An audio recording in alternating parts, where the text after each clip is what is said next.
ভারতীয় মজদুর সংঘনি গুলথাম বেরেনি হাস্তে বেরেনি মালেমু পানা খাইজাখা ববাগ্রাখর আগুলি ও সানানি ও মালেমু পানা চেকজাখা চা সালো আওনারগিনো পুইলানি সালো ববাগ্রাখর আগুলি রবীন্দ্র সৈরবার্সিকি বন বিস্কার কাশা কুথুমু পান্দাব খাইজাখা আসলো পুইলা মথানি আদং জুরক হিমবত খাই বতরানি সিবি রবীন্দ্র বন বিস্কাঙ্গ ফাইলাইকা আবনিয়াগুলো কুথুমু পান্দা চেকজাখা আসলে পান্দা মঞ্জাকা হাস্তে হাবনি হদা হামক্রাই হদারং মন্ত্রী টিং কুরাই পানাকক সানা থাকাই লাইচাংনি সালো থাংফাইনি সেব ট্রেননি সেব সাব আবনতি ককসাকা তে তাবুংনি মন্ত্রী বক্রক নরেন্দ্র মোদীনি তিদুলুংবাই হাস্তেব ট্রেননি সেবসাব তেই সামংতারনি বাগৈ হামক্রানি সামংতাগি তমরতে ককসাকা সভা এই সভায় উপস্থিত রয়েছেন মাননীয় শঙ্করদেব প্রেসিডেন্ট ভারতীয় মজদুর সংঘ ত্রিপুরা প্রদেশ, উপস্থিত রয়েছেন সাধারণ সম্পাদক সর্বভারতীয় বিএমএসএর, উপস্থিত রয়েছেন গণেশ মিশ্রাজি সহ সাধারণ সম্পাদক অর্গানাইজেশন, উপস্থিত রয়েছেন তপন কুমার দে জেনারেল সেক্রেটারি বিএমএস ত্রিপুরা প্রদেশ সহ আমার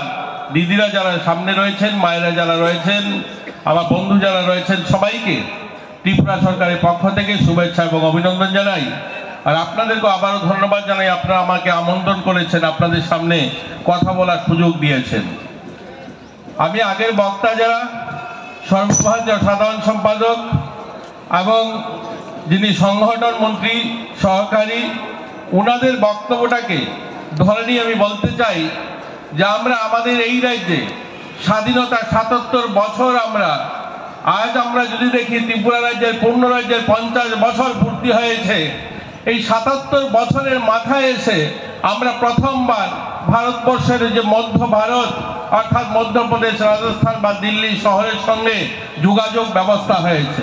मैं कहना चाहता हूं आजादी का 77 ईयर्स कंप्लीट हुआ है और हमारा अगरतला जो रेलवे स्टेशन आज वो मिला है जो पूरे देश में हम जा सकते हैं।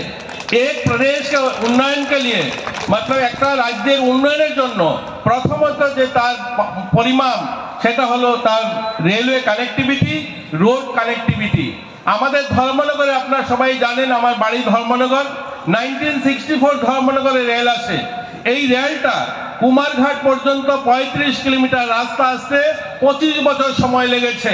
1989 এই রেলটা কুমারঘাটে পৌঁছায়, অর্থাৎ ৩৫ কিলোমিটার রেলওয়ে রাস্তা আসতে ২৫ বছর সময় লেগেছে।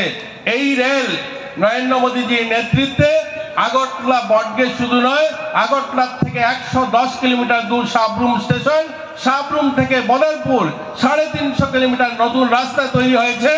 আজ আমরা আগরতলা শহর থেকে মানুষ আমরা ভারতবর্ষের বিভিন্ন প্রান্তে যেতে পারি। আমরা বঞ্চিত ছিলাম। আমরা এই রাজ্যে রাস্তার কথা যদি বলি, ধর্মনগর থেকে ৬ ঘন্টা আগরতলা আসতে সময় লাগতো, আজ ১১ ঘন্টায় চলে আসছি। এখানে বামপন্থী সংগঠনের দীর্ঘ সময় শাসন রয়েছে, ৩৫ বছর। তাদের নেতারা যখন বক্তব্য রাখতেন, তাদের শ্রমিক সংগঠনগুলো বলতেন লড়াই লড়াই লড়াই চাই, লড়াই করে বাঁচতে চাই। তারা বলতেন মেহনত মজদুর মানুষের কথা। এখানে চা শ্রমিকের কথা উঠে এসেছে। ১০৮ বছরে ত্রিপুরা রাজ্যের চা শ্রমিকদের বসবাস। এরা কারা উড়িষ্যা থেকে, অন্ধ্র থেকে, ঝাড়খণ্ড থেকে এসে বসবাস শুরু করেছিলেন। এই মানুষগুলো কারা শাসন করেছে?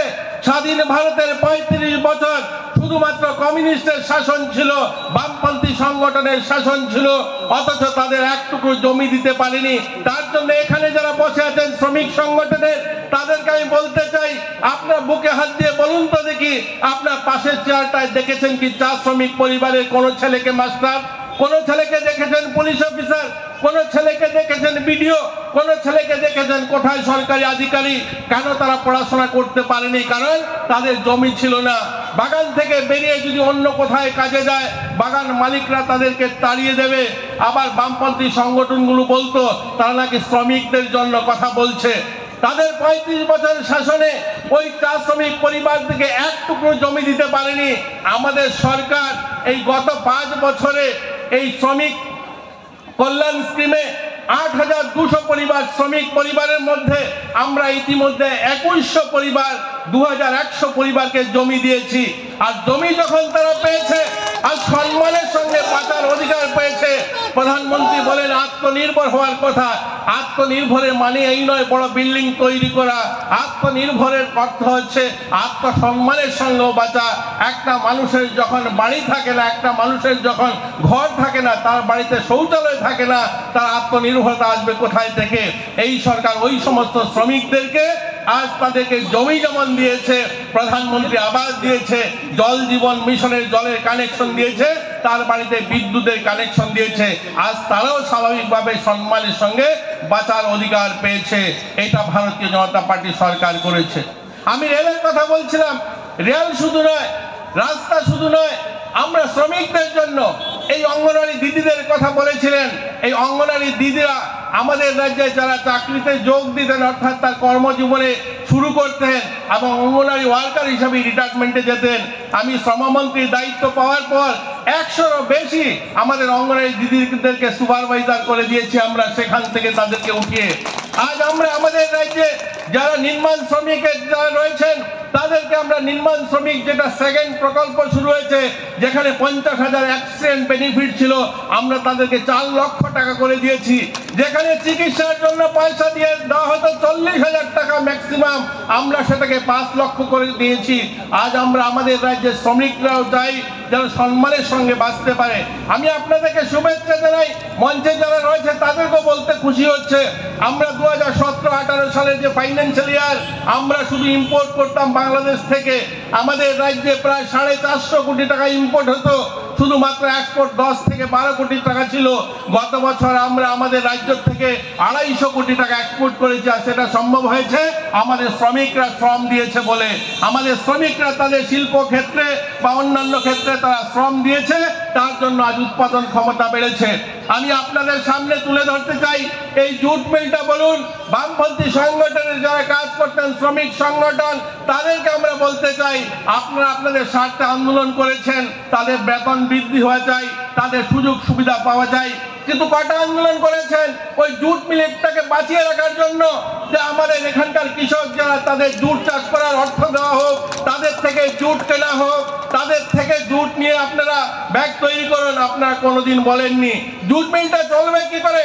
এখান থেকে পাট উৎপন্ন হয় না, পাট আনতে হয় বাঙ্গাল থেকে, ওয়েস্ট বেঙ্গল থেকে, আসাম থেকে। 1 ট্রাক জুট আসতে 1.5 লক্ষ টাকা লাগে।